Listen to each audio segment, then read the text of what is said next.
तो ये हाथ डाल के एक बार देख चुके हैं। अच्छा, जो बीजेपी में फिलहाल जो अलग अलग पदों पर जो जाट नेता हैं, उनसे भी अक्सर गांव देहात के लोग ये कहते हैं कुछ बोल क्यों नहीं रहे। क्यों बोल रहे हैं, वो पैसे कमा रहे हैं, रोता था इसीलिए रोया था। राकेश टिकैत इसने मेरे से कहा साहब ये मुझे मारेंगे, ये करेंगे, वो करेंगे। ये चालू लोग हैं, पजेरों में चलता है वो। आप उसके पेट्रोल पंप हैं, कितनी ज़मीनें खरीद ली हैं, क्या क्या कर लिया है, मैं नहीं कहना चाहता। इस तरह के घर में है, एक कमरा है, कोई सिक्योरिटी नहीं है। मैंने तो किताबों में पढ़ा और गांव देहात में अक्सर चर्चा होती थी कि जो नेता बन जाते हैं घर में पूरा अरे एमएलए को देखो ना आप। वही मैंने देखा है कि पूरा लाव लश्कर चलता है। एक टर्म में एमएलए जो बंगला बना लेता है, फार्म खरीद लेता है, क्या क्या कर लेता है। और फिर ये आपने शिकायत की इस तरह से कि ये सब मेरे साथ क्यों। मैंने नहीं की, वो समझते मैं कमज़ोर हो गया। मैंने कहा हेल विद यू, मेरा कोई कुछ नहीं बिगाड़ सकता, और अगर मेरे पे हमला हुआ तो मेरी कम्युनिटी 4 स्टेट में है, तुम्हारा इलाज कर देगी।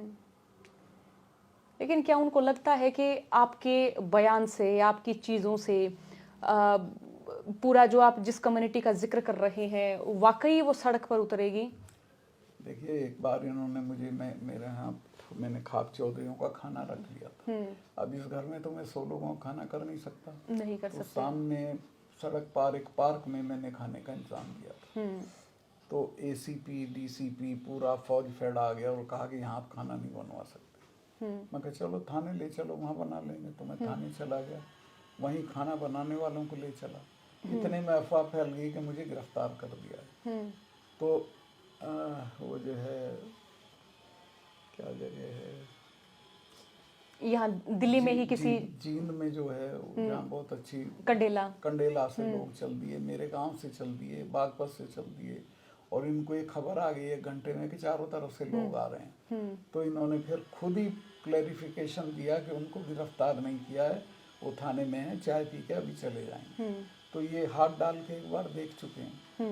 अच्छा, जो बीजेपी में फिलहाल जो अलग अलग पदों पर जो जाट नेता हैं, उनसे भी अक्सर गांव देहात के लोग ये कहते हैं कुछ बोल क्यों नहीं रहे। क्यों बोल रहे हैं, वो पैसे कमा रहे हैं, रोता भाई इस वक्त बेटे तबादले में पैसा मिलता है, तो अपने काम करा रहे हैं, सरकार में पैसे ले रहे हैं, उसको समझते हैं वही जीवन है। और जब चुनाव आते हैं तो जातीय तौर पर वो अपने चेहरे को आगे कर देते हैं पोस्टर के तौर पे। चुनाव के वक्त वो बिरादरी की सपोर्ट मांगते हैं। अच्छा, जैसे पहलवान प्रोटेस्ट में जैसे आपने सवाल उठाया कि अमित शाह से राकेश टिकैत भी मिले, तो फिर उनकी अगर क्रेडिबिलिटी की बात करें तो आप किस तरह से देखते हैं उन्हें। अब कोई क्रेडिबिलिटी नहीं है राकेश की और उसके भाई की। कहीं भी जाएगा तो लोग कहेंगे वे बेचने के लिए आ गए। तो फिर आज किसान नेता कौन है। किसान नेता तो किसान ही है, बस खुद ही। व्यक्ति के तौर पे मैं किसी का नाम नहीं लूँगा, लेकिन हैं बहुत अच्छे लोग भी हैं। कक्का जी हैं मध्य प्रदेश में, हमारे यहाँ भी लोग हैं, अभी ऐसा नहीं है। हरियाणा में भी हैं। कोई एक आदमी नहीं है कि उसके पीछे हों लोग। तो इस तरह बटे हुए खेमों में हम कह सकते हैं, तो उससे भी क्या फायदा होगा। फायदा तो नहीं होगा, पर धीरे धीरे जब लड़ाई होती है तो गैल्वेनाइज हो जाते हैं। जब किसान आंदोलन हुआ तो राकेश टिकैत का चेहरा प्रमुख तौर पे सामने आया।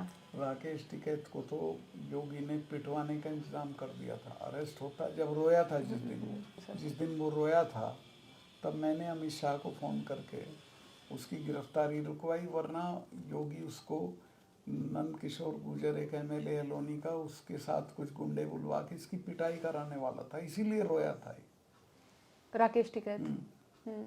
इसने मेरे से कहा साहब ये मुझे मारेंगे, ये करेंगे, वो करेंगे। तो जब तक उनके पास हम ये माने कि उनके पिताजी का भी तो समर्थन रहा, उनके पिताजी के चाहने वालों का वो रहा। पिताजी भी उनके ऐसे ही थे जैसे ये हैं, कोई ज़्यादा महापुरुष नहीं थे, पर वो सीधे साधे ईमानदार आदमी थे। ये चालू लोग हैं, पजेरों में चलता है वो।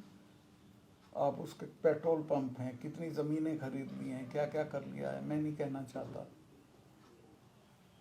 तो किसान आंदोलन से और भी नेता उभर सकते थे, वो राकेश टिकैत के चेहरे पर सिमट गया। नहीं, किसान आंदोलन में बहुत लोग निकले। तुम्हारे यहाँ हरियाणा में एक लड़का है, वो नाम भूल जाता हूँ, बहुत अच्छे अच्छे लोग निकले हैं। हम्म।